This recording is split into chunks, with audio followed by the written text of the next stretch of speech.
10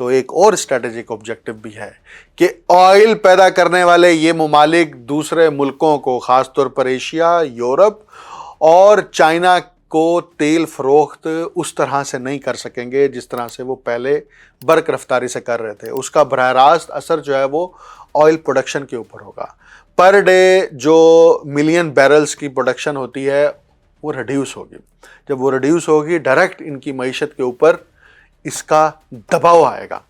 اب بات یہ ہے کہ یہ جو تاریخ ہے نا، یہ محض خود بخود وقوع پذیر نہیں ہوتی اور نہ ہی صرف بیان کیے جانے کا نام تاریخ ہے.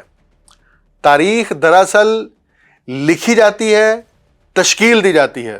اور بہت سے لوگوں کا خیال ہے کہ ایران پر مسلط یہ جو امریکی جنگ ہے اس کے نتیجے میں خطے کی صورتحال یکسر بدلنے والی ہے. میں نے کل کے پروگرام میں کہا تھا کہ روس کے وزیر خارجہ نے کہا ہے کہ اس جنگ کے نتیجے میں دنیا تیزی سے ملٹی پولر بننے کی طرف جا رہی ہے. اب دنیا اپنا آرڈر تشکیل دے گی. جیسے امریکہ نے اب یہ دھمکی دی ہے نا کہ ہم نیٹو سے نکل جائیں گے. امریکہ نیٹو سے نکل ہی جائے تو بہت اچھی بات ہے. نیٹو سے امریکہ نکلے گا تو یورپ امریکہ کی گود سے باہر آئے گا. جب یورپ امریکہ کی گود سے باہر ہوگا تو پھر دنیا میں امریکی آرڈر نہیں چلے گا، پھر ایک نیا آرڈر بنے گا. اس کے اندر مڈل پاورز بھی سٹیک ہولڈرز ہوں گی، اس کے اندر گلوبل ساؤتھ کے ممالک براہ راست حصہ دار ہوں گے اور یہ آرڈر تبدیل ہوتا نظر آ رہا ہے. اور ابھی تو اس جنگ کے دوران خصوصاً یہ حقیقت آشکار ہو گئی ہے کہ امریکی استعمار کے زیر سایہ پروان چڑھنے والی جو خلیجی ریاستیں اور بادشاہتیں ہیں، چاہے وہ تیل، دولت اور فوجی اڈوں سے کتنی ہی مضبوط کیوں نہ ہو، عالمی اشرافیہ کے لیے ہمیشہ محفوظ پناہ گاہ نہیں ہیں. اور صرف یہی نہیں، مستقبل میں امریکہ کا اثر و رسوخ بھی اس خطے میں اب کم ہوگا. یہ اسٹریٹجک آبجیکٹو جو حاصل کرنا چاہ رہے ہیں وہ نہیں ہوگا.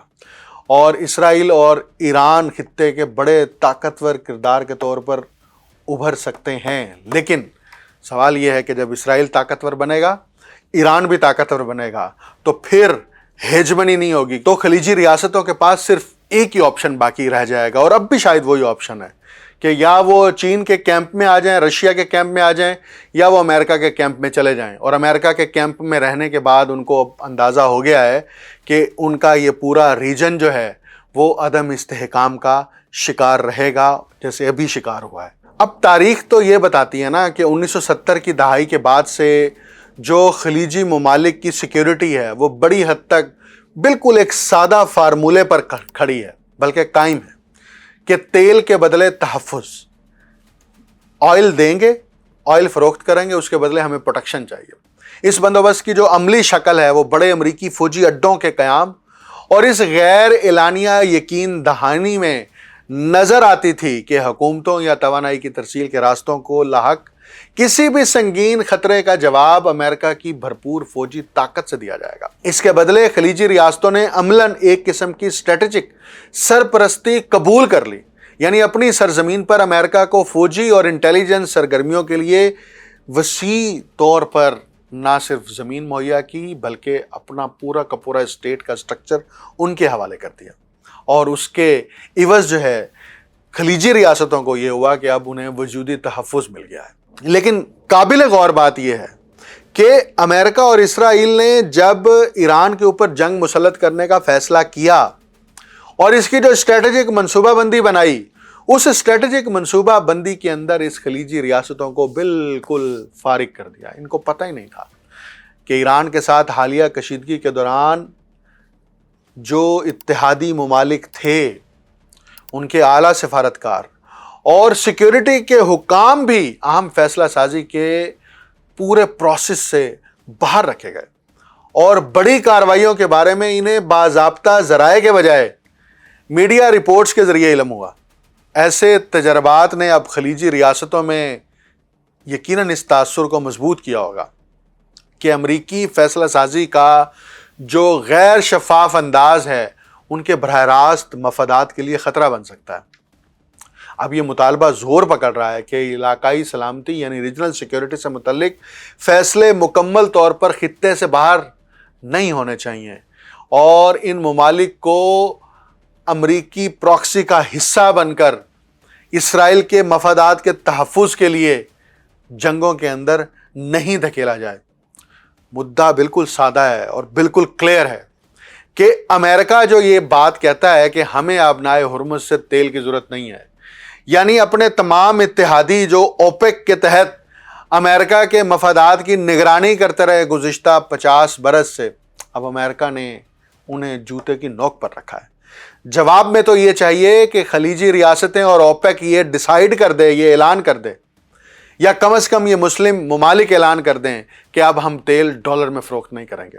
پھر میں دیکھتا ہوں کیسے امریکہ کی معیشت کھڑی ہوتی ہے جو جھوٹ اور دجل کی بنیاد پر کھڑی ہے، اور کیسے امریکہ ایسے دندناتا پھرتا ہے۔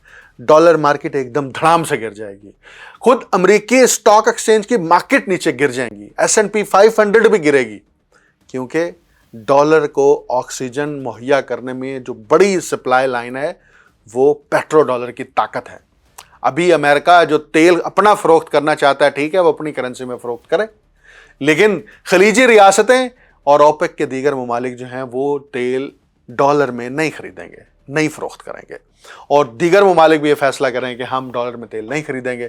تو پھر دیکھتے ہیں امریکہ کے اسٹریٹجک مفادات کہاں رکتے ہیں، اور جو پتھر کے زمانے میں دھکیلنے کے جو دھمکیاں ہیں اور جو دعوے ہیں وہ کس حد تک جو ہے وہ ان پر عمل درآمد کیا جا سکتا ہے۔ ٹرمپ نے تو ایران کے اوپر جنگ مسلط کرنے کا فیصلہ یہی کیا ہے کہ اگلے 2 ہفتے تک مزید بمباری کی جائے گی۔ ایران کے صدر نے ایک بڑا زبردست خط لکھا ہے امریکی اور یورپی اقوام کے نام۔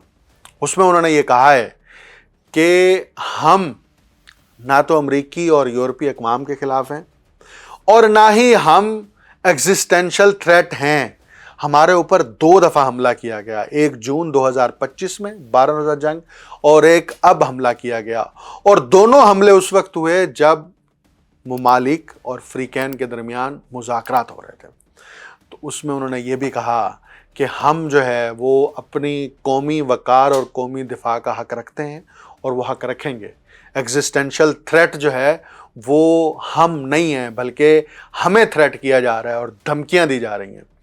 یہ جو جنگ کا منظرنامہ ہے یہ ہمیں بتا رہا ہے، یہ سکھا رہا ہے کہ اب جو ڈاکٹرائن ہے وہ دنیا میں امریکہ کا چلے گا، اسرائیل کا چلے گا، یا گلوبل ساؤتھ کا چلے گا۔ یہ آنے والے چند دنوں، چند مہینوں میں یہ بالکل واضح ہو جائے گا، کیونکہ مذاکرات کے عین بیچ حملے کرنا یا جھوٹ بول کر دنیا کی معاشی مارکیٹ کو استحکام دینا یہ عارضی بندوبست ہو سکتا ہے، مستقل حل نہیں ہے۔ مجھے ڈاکٹر اکمل سومرو کو اجازت دیجیے۔